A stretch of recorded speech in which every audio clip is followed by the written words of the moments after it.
The primary Aboriginal Dance Program is a series of workshops which aim to foster the development of dance skills and cultural significance for experienced and inexperienced dancers. This program is available for students from years 3 to 6 who identify as Aboriginal and who attend a New South Wales public school. Teachers can apply to bring groups or individual students who have an interest in learning cultural dance and connecting to culture.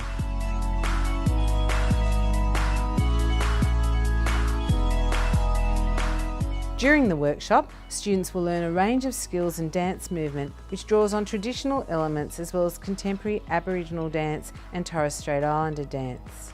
Teachers attending the workshop can also be accredited with 4 hours of teacher-identified professional learning for standards 1.4, 4.1 and 6.3.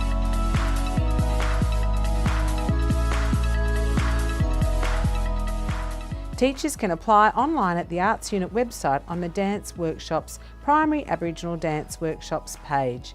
Confirmation of acceptance is sent to teachers once all of the required permissions are received from the school. The Primary Aboriginal Dance Program runs in Term 3 at a series of venues across the state. Check the Arts Unit website for more details and information on a venue near you. If you would also like to host one of the workshops, please contact one of our Arts Initiatives team. Hope to see you there.